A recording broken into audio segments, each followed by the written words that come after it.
जय हिंद दोस्तों, welcome to Sonu army classes. Friends, आज का जो वीडियो है उसमें मैं आप लोगों के लिए एक टेस्ट पेपर लेकर आई हूँ और इस टेस्ट पेपर को आप कंप्लीटली मेरे साथ सॉल्व करते जाइए, क्योंकि इस टेस्ट पेपर में मैंने जो क्वेश्चंस इंक्लूड किए ना फ्रेंड्स, वो अभी जो रिसेंट 2 पेपर हुए हैं उनके एनालिसिस करके उनके क्वेश्चंस देखकर मैंने इसमें क्वेश्चंस इंक्लूड किए हैं।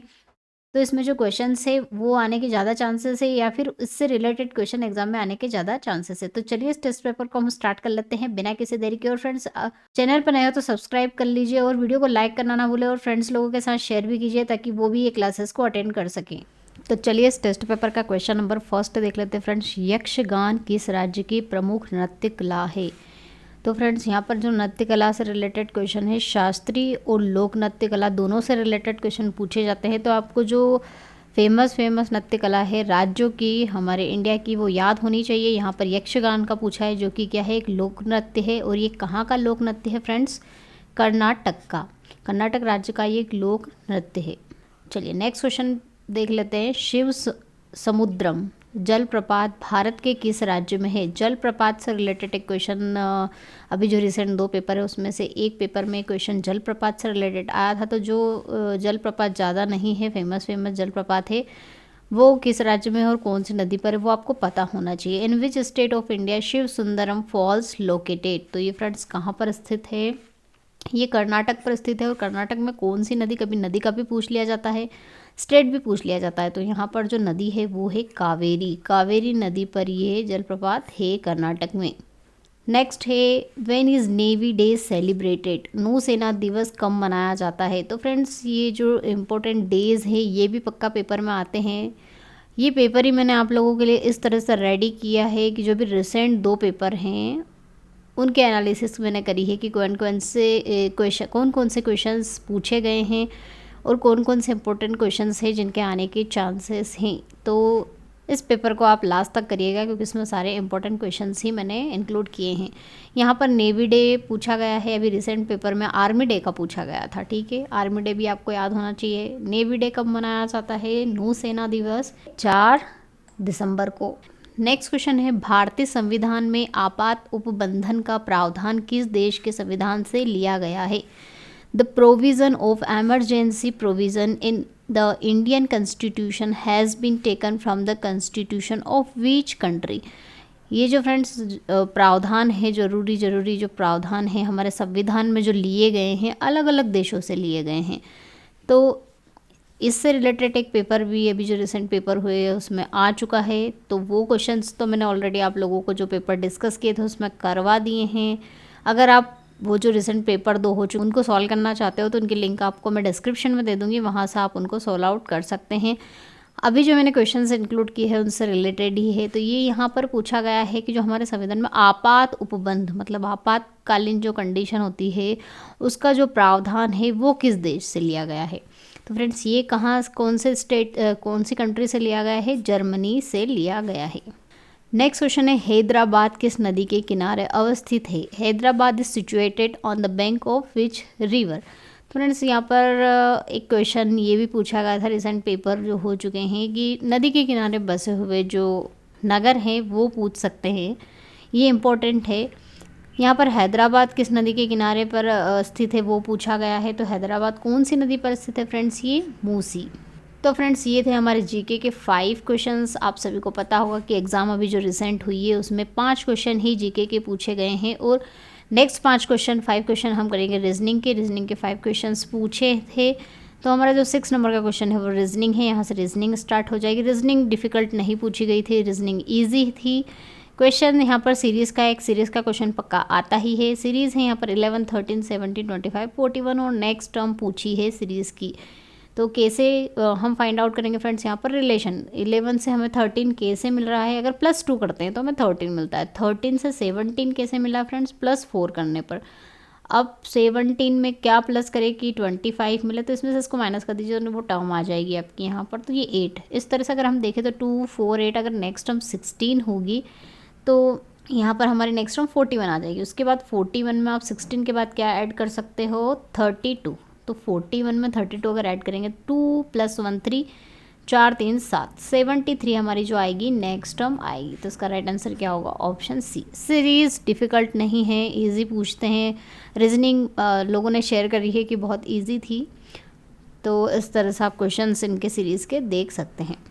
नेक्स्ट क्वेश्चन है, निम्नलिखित दिए गए प्रत्येक प्रश्न में संख्याओं की एक श्रृंखला दी गई है। ये श्रृंखला है जिसमें एक पद गलत है। प्रत्येक श्रृंखला में स्थित उस पद को ज्ञात करना है, रॉन्ग टर्म फाइंड आउट करना है इस सीरीज़ में आपको। यहाँ पर 1 मिसप्रिंट हो गया, 1 नहीं है डैश है, ठीक है। तो ये जो सीरीज़ है इसको आप ध्यान से देखिए, इसमें आपको रॉन्ग टर्म फाइंड आउट करना है। तो इसको अगर हम ध्यान से देखें तो 52 के बाद 25 आया फ्रेंड्स। तो अगर हम देखें ये इन्होंने नंबर रिवर्स कर दिए हैं। 52 से हमें मिला 25 और 25 के बाद जो नेक्स्ट टर्म है हमें कितनी मिली? 36। मतलब इसमें हम 11 ऐड कर देते हैं तो हमें क्या मिल जाएगा? 5 + 1 6, 2 + 1 3 6, और इसकी जो नेक्स्ट टर्म होगी इसको रिवर्स कर देंगे, 63 मिलेगा। तो ये 63 मिला। अब 63 में फिर आप 1 1 ऐड कर दीजिए तो 3 + 1 4, 6 + 1 7, 74 आया, ठीक है। अब 74 को रिवर्स कर देंगे तो 47, तो ये 47 हमारी नेक्स्ट टर्म है। 47 में फिर आप 1 1 ऐड करेंगे तो 7 + 1 8 और 4 + 1 5, 58 मिलेगा। अब इसको आपको रिवर्स करना है तो यहाँ पर आपको क्या मिलना चाहिए? 85। तो 85 तो हमारा करेक्ट टर्म है, ये सारी टर्म करेक्ट है, लेकिन ये 56 नहीं आ रहा है। 56 की हमें क्या मिलेगा यहाँ पर? 58। तो जो रॉन्ग टर्म थी वो क्या थी फ्रेंड्स? 56, जिसकी जगह पे क्या आना चाहिए? 58। नेक्स्ट क्वेश्चन है, निम्नलिखित प्रश्न में दिए गए विकल्प में से संबंधित शब्द को चुनिए। मतलब रिलेशन फाइंड आउट करना है, इन दो में रिलेशन आपको देखना है और उसके अकॉर्डिंग ही आपको यहाँ की जो नेक्स्ट टर्म है वो मिलेगी। तो अगर हम देखें तो यहाँ पर वृत्त है, वृत्त का चाप। तो फ्रेंड्स ये वृत्त है, वृत्त का एक छोटा सा टुकड़ा अगर हम यहाँ से कट कर लेते तो हमें ये जो मिलता है ना फ्रेंड्स, इसे क्या कहा जाता है? चाप। तो वृत्त से हमें एक छोटा सा टुकड़ा मिलता है जिसे चाप कहते हैं। इसी तरह से अगर वर्ग है, वर्ग एक छोटा सा टुकड़ा अगर आप इसका काट लोगे तो ये क्या है? ये क्या है? एक लाइन है। ऑप्शन भी आप चेकआउट कर सकते हो, त्रिभुज तो मिल नहीं सकता, गोला नहीं, आयत नहीं, क्या मिलेगा? एक लाइन। इसका छोटा पार्ट क्या होता है? लाइन होता है। तो इस तरह से आप पहले का रिलेशन देख के दूसरे का आंसर दे सकते हो। इस तरह के क्वेश्चन एग्जाम में पूछ सकते हैं। नेक्स्ट है, अतिथियों को आशा का परिचय देते हुए भास्कर ने कहा। ये है फ्रेंड्स ब्लड रिलेशन से रिलेटेड क्वेश्चन एग्जाम में आता है और इजी आते हैं। ब्लड रिलेशन बहुत इजी है अगर आप उसको करोगे तो। आशा का परिचय देते हुए भास्कर ने क्या कहा? क्या कहा? ये आशा मान लिया। आशा का परिचय देते हुए भास्कर ने कहा कि उसके पिता, किसके पिता? आशा के पिता। आशा के पिता, पिता को हम मतलब जो मेल होते हैं उनको प्लस से डिनोट करते हैं। तो आशा के पिता मेरे पिता के इकलौते पुत्र हैं। मतलब इसके पिता के इकलौते पुत्र। अब इसके पिता के इकलौते पुत्र कौन हुआ? स्वयं भास्कर ही हुआ ना। तो इस तरह से आशा भास्कर से किस प्रकार संबंधित है? तो आशा भास्कर की क्या हुई फ्रेंड्स? यहाँ पर पुत्री। बहुत इजी क्वेश्चन है, तो इसका राइट आंसर क्या होगा? पुत्री यानी कि डॉटर। नेक्स्ट क्वेश्चन है, रमेश सीधे पूर्व की ओर जा रहा है। ठीक है, ये हम डायरेक्शन आपको बता दें, ये ईस्ट यानी कि पूर्व, ये वेस्ट यानी कि पश्चिम, ये नॉर्थ यानी कि उत्तर और ये साउथ यानी कि दक्षिण। अब कह रहे हैं कि रमेश सीधे पूर्व की ओर जा रहा है। ठीक है, उसके बाद वह दाएं मुड़ गया। अब दायां मतलब क्या? उसके राइट हैंड साइड में।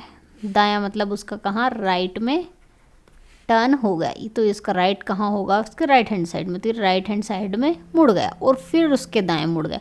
अब वो इधर जा रहा है तो उसका राइट हैंड साइड फ्रेंड्स किधर होगा? इधर मुड़ गया, फिर राइट में मुड़ा, उसके बाद फिर बाएं मुड़ा। अब उसका बायां फ्रेंड्स किधर होगा? नीचे की तरफ होगा, बायां यानी कि लेफ्ट हैंड की साइड वो मुड़ गया। अब यह बताइए कि अब रमेश किस दिशा में जा रहा है? तो अब रमेश किस दिशा में जा रहा है? ये कौन सी दिशा होती है? दक्षिण यानी कि साउथ डायरेक्शन में वो जा रहा है। फ्रेंड्स ये थे रीजनिंग के 10 क्वेश्चंस। इसके बाद इसके बाद जो क्वेश्चंस पूछे जाते हैं, मैथ्स के क्वेश्चन पूछे जाते हैं। फ्रेंड्स आप सभी को अभी तक तो पता चले गया होगा, और जो पहली बार इस वीडियो को देख रहे हैं, ये पेपर सॉल्व कर रहे हैं, तो उनको बता दूं मैं कि 15 क्वेश्चंस जो आते हैं मैथ्स के आते हैं। क्वेश्चन है, प्रथम 8 अभाज्य संख्याओं का औसत क्या है? What is the average of the first 8 prime numbers? तो इसके लिए आपको पहले 8 प्राइम नंबर याद होना चाहिए, और सबसे पहले तो पता होना चाहिए कि प्राइम नंबर क्या होते हैं, अभाज्य संख्या क्या होती है। तो वो संख्याएं जो किसी से भी भाग नहीं जाता है, जिनमें जो किसी से डिवाइड नहीं होती है वो होती है अभाज्य यानी कि प्राइम नंबर्स।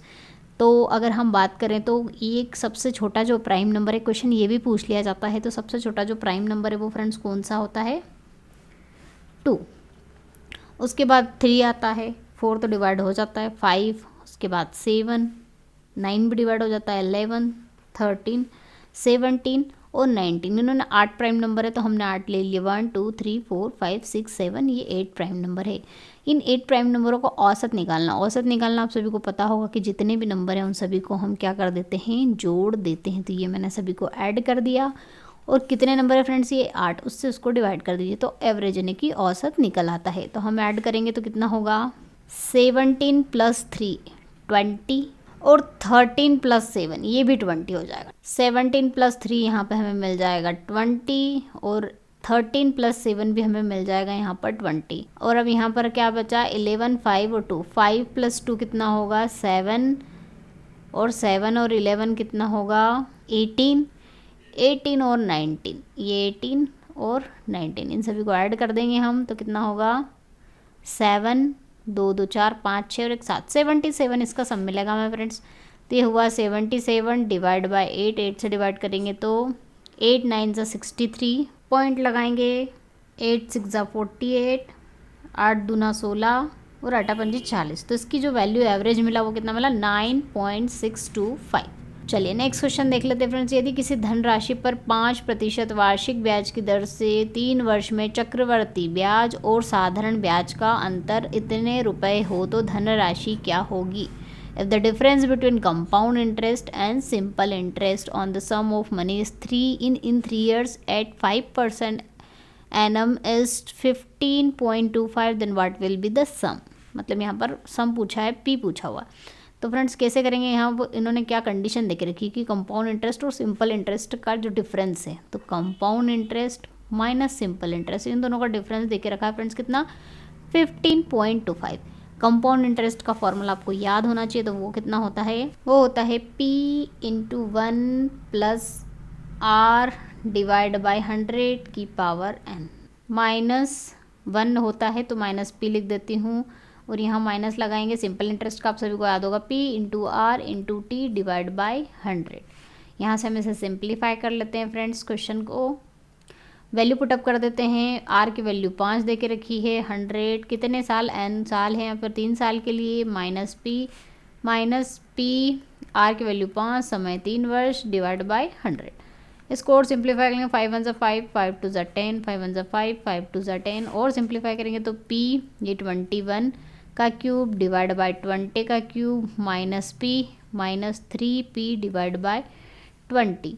अब इसका क्रॉस मल्टीप्लाई कर देते हैं यहाँ पर, तो ये हो जाएगा P × 21 का क्यूब डिवाइड बाय 20 का cube -20P -3P divide by 20 is equal to है 15.25। डिफरेंस हमें पता है कितना देके रखा है। यहाँ से 20 आप कॉमन लेके इधर मल्टीप्लाई कर दीजिए तो कितना आएगा, 21 का क्यूब × P माइनस ये हो जाएगा 23P, यहाँ पर 20 का स्क्वायर हो जाएगा। दोनों के नीचे से मैंने 20 कॉमन ले लिया और इधर जाके मल्टीप्लाई कर देती हूँ। तो 15.25 में आप 20 का मल्टीप्लाई करोगे तो आपको वैल्यू कितनी मिलेगी, 305। और आगे इसको सिंप्लीफाई करते हैं। 21 का क्यूब कितना होगा फ्रेंड्स, 9261P डिवाइड बाय 20 का स्क्वायर कितना होगा, 400 -23P। और आगे इसको नीचे सिंप्लीफाई कर देते हैं, यहाँ पर जगह नहीं बची है। तो इक्वेशन जो बनी क्या मिली हमारी, 9261P divide by 400 -23P is equal to 15.2 305। हमने इसे सिंप्लीफाई कर लिया था, 305। अब इसका इधर मल्टीप्लाई कर देते हैं हम, तो कितना मिलेगा, 9261P -4 2 0 तो हम ऑलरेडी लगा देते हैं, 4 3 12, 4 दूना 8 और 1 9, 9200P डिवाइड बाय 400। 400 को हम इधर लेके आ जाते हैं इनटू ये 400। इसमें से इसको माइनस करेंगे तो कितना होगा, 161P इज इक्वल टू 305 × 400। 61 से 305 फ्रेंड्स कट होता है, कितनी बार कट होगा, ये 5 बार में। तो P की वैल्यू फाइनली कितनी मिलेगी, 5 को 20 यानी कि 2000। तो जो P मिला मतलब जो धनराशि मिली वो फ्रेंड्स कितनी मिली, ऑप्शन पे आ जाते हैं हम यहाँ पर, ऑप्शन ए यानी कि 2000 रुपये। तो चलिए फ्रेंड्स नेक्स्ट क्वेश्चन देख लेते हैं। तो फ्रेंड्स ये क्वेश्चन लेंदी था लेकिन इजी था, क्योंकि एग्जाम में फ्रेंड्स क्वेश्चन इस तरह से पूछे जाएंगे, लेंदी क्वेश्चंस भी होंगे, इजी भी होंगे, ट्रिकी भी होंगे, लॉजिकल भी होंगे। पेपर इस तरह से रेडी किया जाता है कि सारे क्वेश्चंस इसमें इंक्लूड हो, टाइम के साथ आप जो सारे क्वेश्चन है वो कवर हो जाए। तो इस तरह के क्वेश्चंस भी पूछे जा सकते हैं। चलिए नेक्स्ट क्वेश्चन देख लेते हैं। यदि ए और बी एक कार्य को क्रमशः 20 दिन और 30 दिन में समाप्त कर सकते हैं तो दोनों मिलकर उस कार्य को कितने दिन में समाप्त कर सकेंगे। टाइम और वर्क से रिलेटेड ये क्वेश्चन है और इससे रिलेटेड क्वेश्चन एग्जाम में पूछा गया है, तो इसको आप अच्छे तरह से कंप्लीट कर लीजिएगा। टाइम और वर्क से रिलेटेड जो क्वेश्चन जितने भी बनते हैं या जो जितने भी इनके लॉजिक हैं उसके ऊपर भी मैं वीडियो बना चुकी हूँ मैथ्स का। अगर आप देखना चाहें तो नीचे डिस्क्रिप्शन में लिंक दे रखी है, वहाँ से आप चेकआउट कर सकते हैं। यहाँ पर क्या कहा है, ए का एक दिन का काम निकालेंगे 1 डे वर्क, वो कितना आएगा 1 डिवाइड बाय 20। बी का निकालेंगे एक दिन का, तो फ्रेंड्स वो कितना आएगा 1 डिवाइड बाय 30। अब दोनों मिलकर एक साथ कार्य को करते हैं तो कितने दिनों में समाप्त कर देंगे, तो दोनों मिलकर निकालेंगे तो कितना होगा 1 divide by 20 plus 1 divide by 30। अब एलसीएम ले लेंगे यहाँ पे 30 प्लस 20 डिवाइड बाय 20 इंटू 30, ये हो जाएगा 50 डिवाइड बाय 20 इंटू 30। 5 ये 0 से 0 कैंसिल और 5 1 5, 5 6 30 और 6 दूना 12। 1 डिवाइड बाय 12, इसको रिवर्स कर देंगे तो दिन आ जाएंगे, मतलब कितने 12 दिन में वो कंप्लीट कर लेंगे एक साथ मिलकर। नेक्स्ट क्वेश्चन है फ्रेंड्स, 25 मीटर पर सेकंड की चाल से जा रही गाड़ी 60 मिनट में कितनी किलोमीटर की दूरी तय करेगी। How much distance will a car travel at 25 metre per second cover in 60 minute. तो हमें पता है फ्रेंड्स स्पीड का फॉर्मूला क्या होता है, डिस्टेंस अपॉन टाइम। अब यहाँ पर स्पीड आपको दे रखी है 25 मीटर पर सेकंड, डिस्टेंस आपसे पूछी है, टाइम दिया है कितने टाइम में 60 मिनट में। अभी फ्रेंड्स यहाँ पर मिनट है, यहाँ पर सेकंड है, तो इस मिनट को हमें सेकंड में कन्वर्ट करना होगा और हमें पता है कि 1 मिनट में कितने सेकंड्स होते हैं फ्रेंड्स 60 सेकंड होते हैं। तो 60 मिनट में कितने सेकंड हो जाएंगे ये मैं आपको कन्वर्ट करके बता देती हूँ। 60 इंटू 60 यानी कि 3600 सेकेंड्स, तो ये हो जाएगा 25 metre per second is equal to D 3600 second. ये सेकेंड और सेकेंड कन्वर्ट हो गया है। अब आप इसे कैंसिल कर सकते हो, इसका इसमें मल्टीप्लाई हम कर देते तो डी की वैल्यू कितनी मिलेगी फ्रेंड्स 25 इंटू 3600। अब ये किस में मिलेगी फ्रेंड्स मीटर में, क्योंकि हमारा क्वेश्चन मीटर में कन्वर्ट हुआ, लेकिन क्वेश्चन में बोला है कि किलोमीटर में। तो फ्रेंड्स देखिए क्वेश्चन इजी है लेकिन यहाँ कन्वर्जन में आपका टाइम बहुत ज़्यादा कंज्यूम होगा, तो इस तरह के क्वेश्चन एग्जाम में पूछते हैं। ईजी होता है लेकिन कन्वर्जन भी साथ में देते हैं। अब ये मीटर में है, मीटर को आपको किलोमीटर में कन्वर्ट करना है, तो हमें पता है कि 1 किलोमीटर में कितने मीटर होते हैं 1000 मीटर, और इसको आपको किलोमीटर में कन्वर्ट करना है मीटर को, तो मीटर को किलोमीटर में कन्वर्ट करना है तो 1 डिवाइड बाय 1000 किलोमीटर होगा 1 मीटर में। तो इतने मीटर में कितने किलोमीटर होंगे, हम इसको 1000 से डिवाइड कर देंगे। ये 0 से ये 0 कैंसिल हो गई, ये 0 से ये 0 कैंसिल हो गई, ये हो जाएगा 5 5 ज़ा 25, 5 2 ज़ा 10, 2 1 ज़ा 2, 2 8 ज़ा 16, और ये इसका मल्टीप्लाई कर देंगे 5 इंटू 18 8 5 40 और 5 1 5 90। तो कितने किलोमीटर आए फ्रेंड्स 90 किलोमीटर इसका राइट आंसर होगा। नेक्स्ट क्वेश्चन है, 2 सिक्कों को एक साथ उछाला जाता है, उनमें से किसी पर भी शीर्ष न आने की प्रायिकता बताइए। 2 coins are tossed simultaneously, find the probability that none of them got the top। तो फ्रेंड्स टॉप आने यानी कि शीर्ष आने की प्रायिकता क्या होगी, क्या क्या ऑप्शन हो सकते हैं, मतलब 2 सिक्के एक साथ उछालेंगे तो या तो दोनों पे हेड हेड होगा, या पहले पे हेड होगा दूसरे पे टेल होगा, या पहले पे टेल होगा दूसरे पे हेड होगा, या फिर दोनों पर टेल होगा। तो कितनी ऑप्शन है फ्रेंड्स 4। अगर आप इस तरह से, अभी तो ये छोटी वैल्यू है तो आपने ऐसे करके इसके 4 ऑप्शन बना लिए हैं, लेकिन नहीं दिए हो तो 2 की पावर n वाला फॉर्मूला याद कर लीजिए। यहाँ पर n है कि कितने नंबर ऑफ जो कॉइन्स है वो होते हैं टॉस करने के लिए, तो कितने दिए 2 दिए, तो 2 की पावर 2 यानी कि 4 टोटल हमारे पास आउटकम होगी।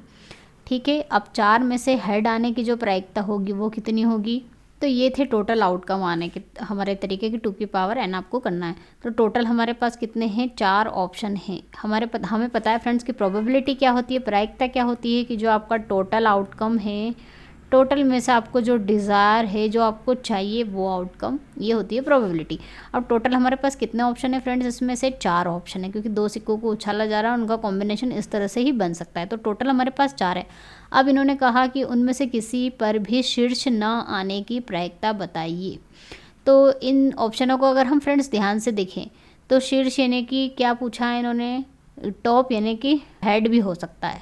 इन दोनों में से कोई सा भी एक ना हो, ना आने की प्रायिकता पूछिए। तो फ्रेंड्स इसमें अगर हम देखते हैं, अगर हम हेड को ले लेते हैं, अगर हेड, तो हम सारे ऑप्शनों को देखें तो इसमें तो किसी पर भी, मतलब इन्होंने कहा कि दोनों सिक्कों में से किसी पर भी हेड ना नहीं होना चाहिए। तो इस पर तो हेड है, इस पर भी हेड है, तो ये ऑप्शन तो हमारा कट गया। इसमें देखें तो दोनों सिक्कों में किसी पर भी हेड नहीं होना चाहिए, तो इसमें तो है, ये भी रॉन्ग हो गया। इसमें भी एक सिक्के पर तो हेड आ रहा है, सिर्फ एक अकेला यही ऑप्शन है जिस पर हेड नहीं आ रहा है, सिर्फ दोनों पर टेल ही आ रहे हैं।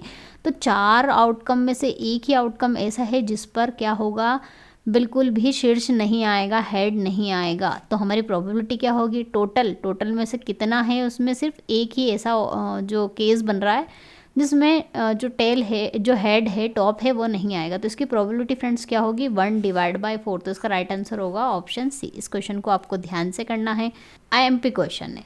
चलिए नेक्स्ट क्वेश्चन देख लेते हैं फ्रेंड्स। उस कोण का मान क्या है जो अपने संपूरक कोण के 5वें भाग के बराबर है। What is the value of an angle which is equal to 1/9 of its complementary angle. संपूरक कोण यानी कि कॉम्प्लीमेंट्री एंगल। तो फ्रेंड्स कॉम्प्लीमेंट्री एंगल के बारे में क्वेश्चन पूछा गया था एग्जाम में, ये IMP क्वेश्चंस हैं। उन्होंने पूछा था जो संपूरक कोण है उनका योग कितना होता है, ठीक है। तो जो कॉम्प्लीमेंट्री एंगल्स होते हैं फ्रेंड्स, उनका जो सम होता है वो कितना होता है, 180 डिग्री होता है। अब यहाँ उन्होंने कहा है कि अपने संपूरक कोण का, तो मान लीजिए कोई सा कोण हमने x मान लिया, तो उसका संपूरक कोण क्या होगा, ये y, इन दोनों का योग कितना, 180। तो इसका संपूरक कोण क्या होगा, y is equal to 180 minus x, ये हो जाएगा संपूरक कोण, और ये होगा हमारा ओरिजिनल कोण। अब इन्होंने कहा है कि जो इसका ये ओरिजिनल कोण है x, ये इसका संपूरक कोण क्या है, 180 माइनस x, इसके 1/5 यानी कि 5वें भाग के बराबर है। मल्टीप्लाई नहीं करना है, 5 का 1/4, 1/5 पार्ट बोला है, ध्यान से क्वेश्चन को पढ़ना है। क्रॉस मल्टीप्लाई कर देंगे यहाँ पर, 5x is equal to 180 minus x इधर आके प्लस हो जाएगा, तो ये हो जाएगा 6x इज इक्वल टू 180, यहाँ होगा 6 या 18। तो कितना मिला हमें, जो कोण मिला, ओरिजिनल कोण ही इन्होंने पूछा था, उसकी वैल्यू कितनी मिली, 30 डिग्री। चलिए नेक्स्ट क्वेश्चन है फ्रेंड्स। 10 सेंटीमीटर लंबी ऊर्ध्वाधर छड़ी की परछाई 8 सेंटीमीटर लंबी है। तो यहाँ पर क्या दिया है, 10 सेंटीमीटर की एक ऊर्ध्वाधर यानी कि वर्टिकल एक छड़ी दे के रखी, रॉड दे के रखी जो 10 सेंटीमीटर की है, और इसकी परछाई कितनी है फ्रेंड्स, 8 सेंटीमीटर इसकी परछाई है। आगे कहा है उसी समय एक मीनार, मतलब उसी समय एक और मीनार है, ये मीनार हमने बना ली। मीनार की जो परछाई है फ्रेंड्स वो कितनी है, 30 मीटर लंबी है। तो आपको क्या बताना है, जो मीनार है उसकी ऊंचाई बताना है। तो फ्रेंड्स ये हमें छड़ का दे के रखा है और ये मीनार का दे के रखा है। तो इन्होंने क्या पूछा है, मीनार की ऊंचाई क्या होगी, हमने मान ली मीनार की ऊंचाई क्या है, h है। अब दोनों में हम क्या है, हमें लंब और आधार दे के रखे, और जब भी लंब और आधार की बात हो तो tan थीटा की बात होती है। तो यहाँ जो tan थीटा होगा, tan थीटा की वैल्यू यहाँ पर क्या होगी, पहले हम छड़ में लगा लेते हैं, वो हो जाएगा 10/8, और दूसरे में tan थीटा की वैल्यू क्या होगी, h हाइट हमें पता नहीं है, /30। ये दोनों tan थीटा है, इसलिए हम दोनों को इक्वेट कर सकते हैं। तो ये क्या होगा, 10/8 इज इक्वल टू h/30, और यहाँ से वैल्यू कितनी मिलेगी हमें, इसको हम सिंप्लीफाई कर लेते हैं, 300/8 इज इक्वल टू h। 8 3 ज़ा 24, और यहाँ पर 6 मिला, 8 7 ज़ा 56, और 8 5 ज़ा 40, 37.5 मीटर जो मिलेगी हमें, उसकी हाइट मिलेगी। चलिए नेक्स्ट क्वेश्चन देख लेते हैं। एक समकोण त्रिभुज की समकोण बनाने वाली भुजाएं 5 सेंटीमीटर और 12 सेंटीमीटर, इसके कर्ण की लंबाई कितनी होगी। तो फ्रेंड्स इस टाइप का सेम क्वेश्चन एग्जाम में पूछा गया था, 13 नवंबर को जो एग्ज़ाम हुई थी, 13 नवंबर को रिसेंट जो पेपर हुआ है अभी अग्निवीर टेक्निकल का, उसमें ये क्वेश्चन पूछा गया था। तो समकोण त्रिभुज इस तरह का त्रिभुज है जिसमें भुजाएं दे के रखी है, ये 5 सेंटीमीटर और ये 12 सेंटीमीटर, इसका जो कर्ण है उसकी हाइपोटेनियस की लेंथ आपसे पूछी गई है। तो पाइथागोरस थ्योरम हम लगा देते हैं इसमें। पाइथागोरस थ्योरम लगाएंगे तो क्या होगा, कर्ण यानी कि हाइपोटेनियस का स्क्वायर इज इक्वल टू 5 का स्क्वायर प्लस 12 का स्क्वायर। अगर आपको पाइथागोरस थ्योरम आती है तो इस तरह से लगाई जाती है। कर्ण का स्क्वायर बराबर होगा 25 प्लस 12 का स्क्वायर याद होना चाहिए 144। इन दोनों को ऐड कर लीजिए 169, और 169 किसका अंडर रूट होता है फ्रेंड्स, 13 का।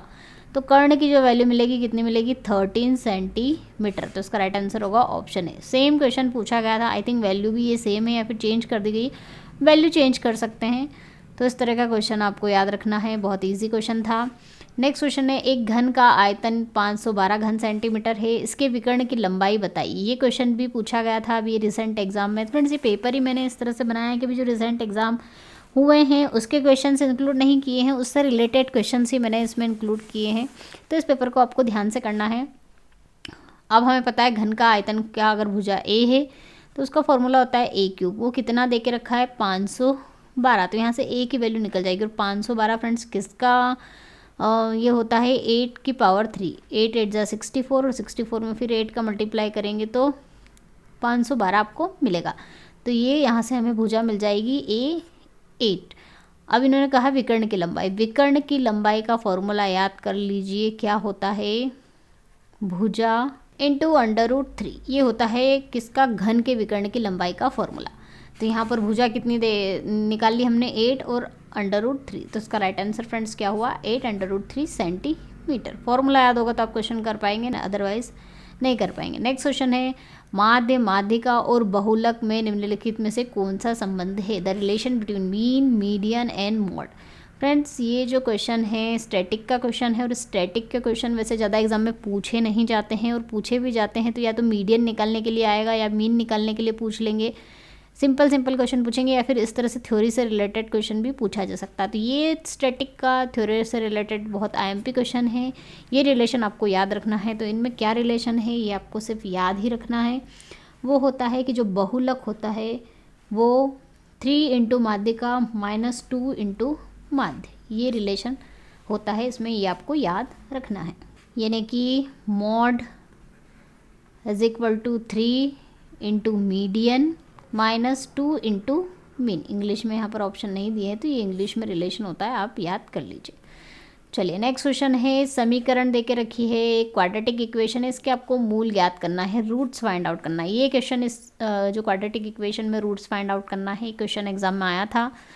तो क्वाड्रेटिक इक्वेशन भी आपको सॉल्व करने आनी चाहिए, इसलिए क्वेश्चन मैंने इस पेपर में इंक्लूड कर लिया है। तो उसको हम कैसे सॉल्व करेंगे, 2x² प्लस माइनस करने पर 5x होना चाहिए, और मल्टीप्लाई करने पर 3 2 6। ध्यान रखिए 3 नहीं 3 2 6 आना चाहिए। तो कौन से दो नंबर है फ्रेंड्स, वो होंगे 3x माइनस 2x। इन दोनों का मल्टीप्लाई करेंगे तो 6x² होगा, और ऐड करेंगे दोनों माइनस माइनस प्लस हो जाएंगे तो 5x होगा, प्लस 3 इज इक्वल टू 0। यहाँ से हम ले लेंगे कॉमन, क्या यहाँ से x कॉमन आ जाएगा तो क्या बचेगा 2x माइनस 3। यहाँ से भी यहाँ से 1 कॉमन आ जाएगा तो क्या मिलेगा, माइनस का 1 कॉमन ले लेंगे तो 2x माइनस 3। तो दो वैल्यू मिलेगी, कौन कौन सी, x माइनस 1 और 2x minus 3 is equal to 0। 0 को इक्वेट कर देंगे, x minus 1 is equal to 0, 2x minus 3 is equal to 0। तो यहाँ से x की वैल्यू 1 मिलेगी, और यहाँ से x की वैल्यू 3 डिवाइड बाई 2। तो दो वैल्यू कौन सी मिली, 3/2 और 1। तो इसका राइट आंसर होगा ऑप्शन ए। नेक्स्ट क्वेश्चन है, यदि एक घड़ी दोपहर 12 बजे चलना आरंभ करती है तो दोपहर अपराह्न के 3:45 बजे घड़ी की घंटे की सुई कितना कोण घूम जाएगी। तो फ्रेंड्स आपको ये रिलेशन याद रखना है कि 1 मिनट में जो घड़ी की सुई है वो कितना आधा डिग्री का कोण बनाती है 1 मिनट में।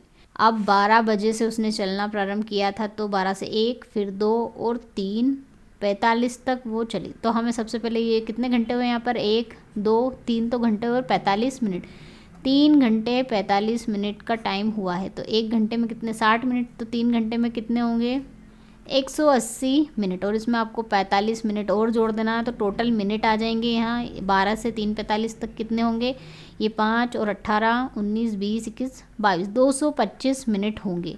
तो 1 मिनट में इतने डिग्री का कोण चलती है, तो 225 मिनट में कितने डिग्री का कोण घूमेगी, मल्टीप्लाई कर देंगे 225 का, और इसको सिंप्लीफाई कर लेंगे, 2 1 = 2 2 1 = 2 2 2 = 4 2 5 = 10। तो 112.5 डिग्री का कोण घूमेगी। नेक्स्ट क्वेश्चन है फ्रेंड्स, ये इक्वेशन दे के रखी और इसको आपको सिंप्लीफाई करना और इसका आंसर बताना है। तो यहाँ पर क्या दे के रखा है, 8415 डिवाइड बाई 99 प्लस 20% ऑफ 110। इसको सिंप्लीफाई करेंगे और हम 1199